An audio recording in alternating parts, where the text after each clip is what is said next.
guys, welcome to my Orchid channel. Here's my growing cabinet.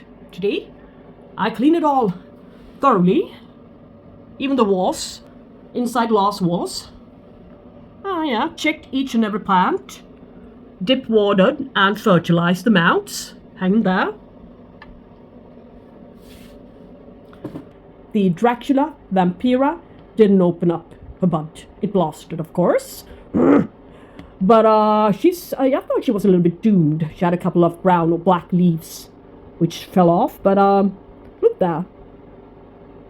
She's producing a couple of more spikes, and so does her companion, Cordobai, next to her. So, well, we shall see about them. There's going to be a lower temperature range very soon in my kitchen area.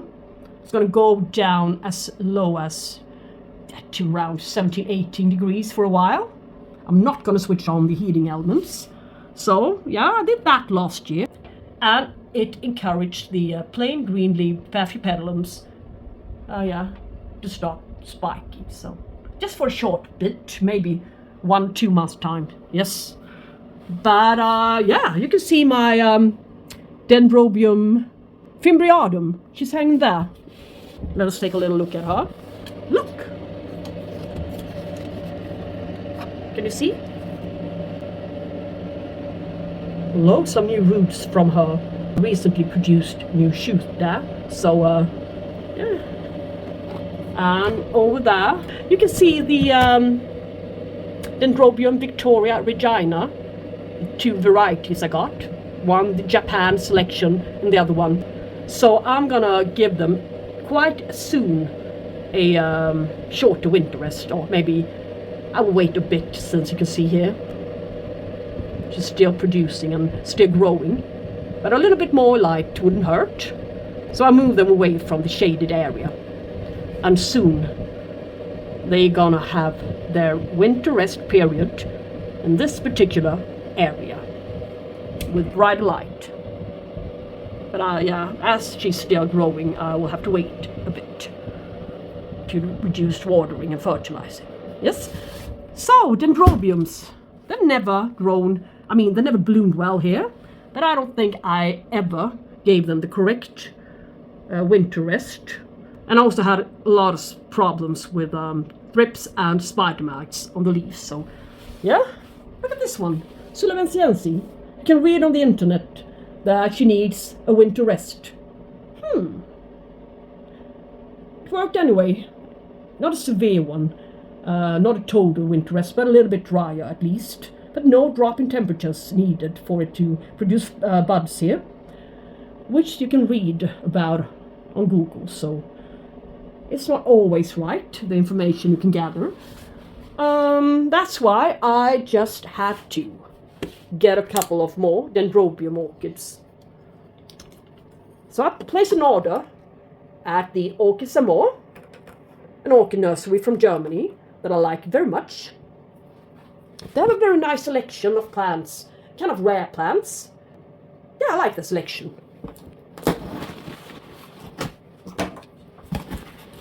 So I read about a couple of winter resting pendant Dendrobiums, and I found the Nestor Red Dragon. Look at the text here, the text I found on Google. You can clearly see in the text here that it doesn't require a drop in temperature by any means, not a severe one, in order to get it into bloom. It can bloom without the drop in temperature, but I'm not really all that sure about the film, but I thought I'd give that one a go as well when I was at it, just to see. So I gave you a little hint on what's in the box. Yes. Got a little bit of sphagnum moss.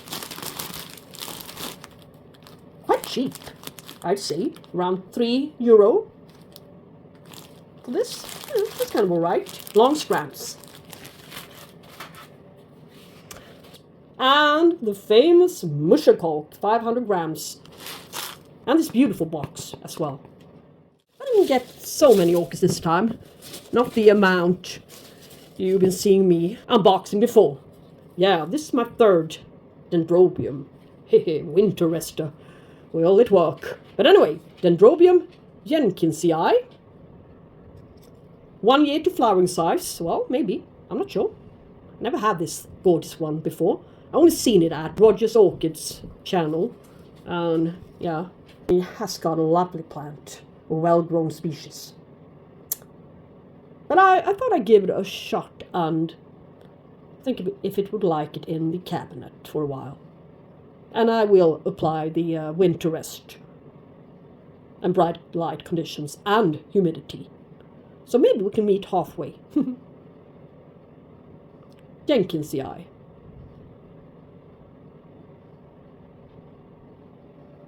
Quite small one, but we shall see. I just have to see too that I won't give it far too much water, which will be accumulating between the leaves, so it will cause some rotting, unwanted rotting. They're good roots, lovely little mount, new roots, a lot of new roots. So, well, it's a very small one, yeah, isn't it? But cute, I can accommodate it, obviously. So, let us look at the next plant. Hey, yay! This is no surprise. It's the Dendrobium Aphyllum, and it also goes under the name Purpurata. Yeah, they told me this one was going to be on a mount. You know, slowly but really surely going into dormancy. You can see here, it's all cane, almost leafless. Yeah. Looks like it's almost stopped growing. So, well, I'll wait a little bit, just give it a little spray each day until I decide that now finally it will go dormant. I've heard that from Halloween to Valentine's Day is appropriate in this hemisphere, so yeah. Aphyllum, flowering size. I got it for only €14, but these guys aren't very expensive. It's a little cutie in here. What is it? Whew, I was a little bit scared for a moment there. And this one would be the Nestor, the flowering size one. But so all of a sudden it's a bargain, since it's an orchid I've had before, but I really didn't know how to care for it at the time. Dendrobium Lawesii pink. It's got gorgeous pink flowers. Looks like trumpets in a way. The old one I had grew kind of wide with loads of canes. Yeah, it was a large plant when I got it as well, but this one requires a drier winter rest. And I've heard, and she told me, the vendor, that it doesn't require a severe drier winter rest. Just drier. And, well, did I follow it? No.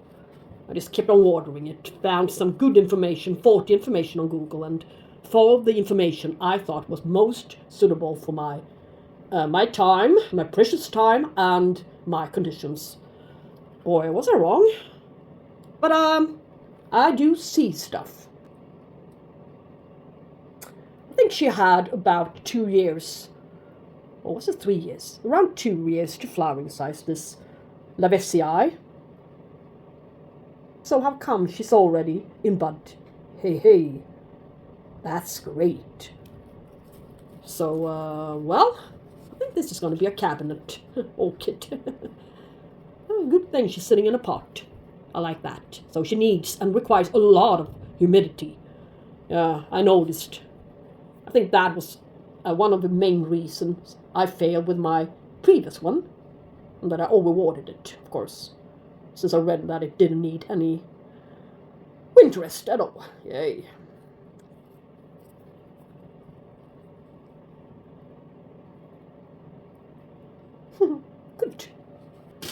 unexpected.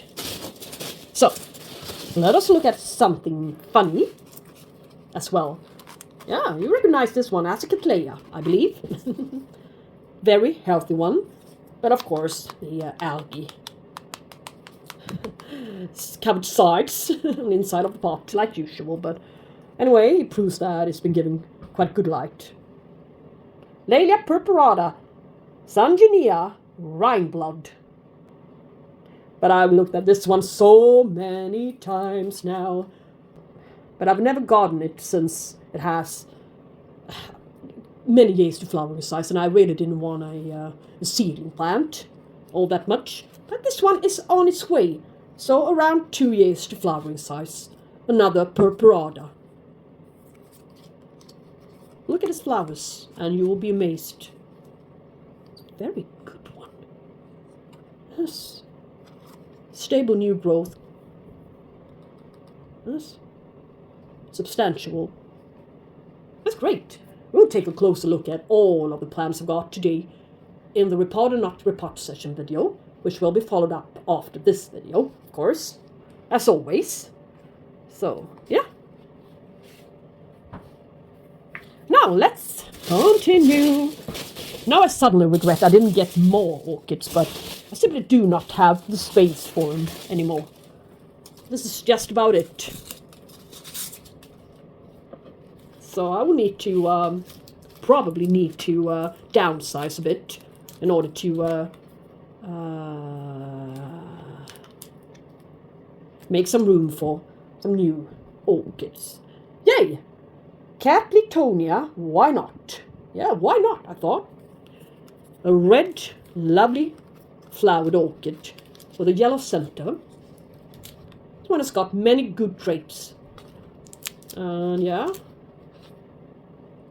And I'm going to give you guys a couple of pop-ups on them. And the maturity stage and the prices. Which I do not remember. I think this one was a flowering size one. It surely looks like that. And it's a very, very compact, growing, small size Cattleya. And it should be. So, you can see. Sheath. There. Obviously nothing in there. But, yeah. Am I blind or what? You can see. She's been blooming many times before. From a lot of kings.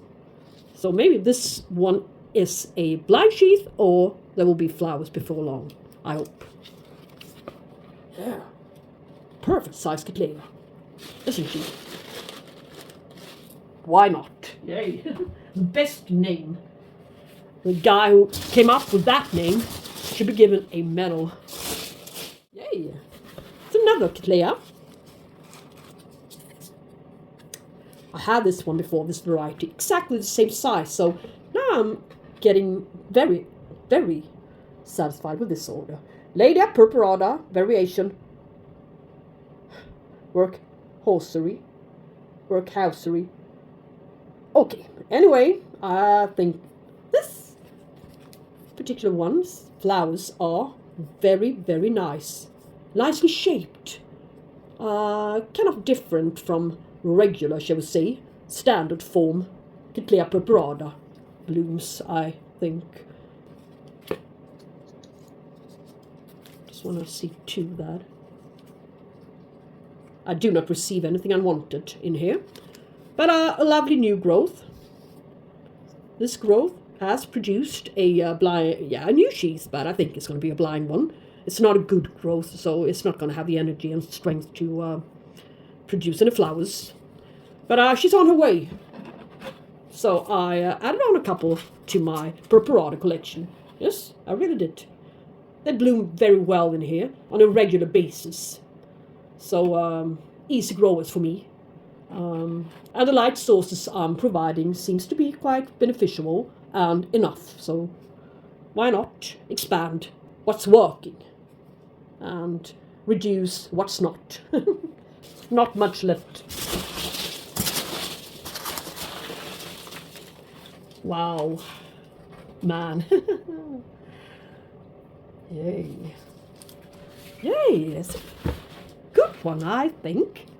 But it can grow giant sized. Yeah. it's able to become quite large. And it produces cakeys. So, yeah. And its root tips are still active, so maybe it's a good time to snap it off. Carefully. As you can see, its leaves are opened. It's got a good leaf span, leaf set. So, just like for Cattleytonia, yes? And whilst she's still in a good growing stage, the green root tips, there's a little teeny weeny bit of green to the root tips here. So maybe, and if I'd like to, I could place it here. So I won't have to have two of the same variety. Yeah, I told you in the beginning of this video, but it's Dendrobium Nestor Red Dragon. The one which should be a very easy grower for being a Dendrobium. Yeah, not any temperature drop needed throughout the winter period. Dry season. Well, a dry season is needed, but yeah, obviously not a severe drop in temperature. But we shall see about that. I'm not going to believe everything I read. It's never, that seems to be correct information out there. So that's why I'm trying stuff out all by myself to see what's working in my conditions and where I live. Yes, even though it seems to be doomed or from the beginning, but sometimes it surprises you and it really works. As for the Jenkinsii, it's been out for 5 weeks or even more. So I mean, on that one I shouldn't be able to grow as well. So anyway, Nestor, lovely one, still growing, and a short leaf here, and it's not by far the size it should be, the size it's supposed to be. So this one is not going to be dormant for at least 1 month. New growth hasn't grown all the way it should have. So let's see about it. Yes. All right. I'm not sure that there's anything in there. Anything else? That's all, guys. Hope you like this little unboxing video. Maybe a little bit talkative, but well, that's the way I am. Yep. So, yeah. Hope I see you in my next one, and give this video a thumbs up if you liked it, of course. And well, take care. We should talk soon. Bye bye, guys.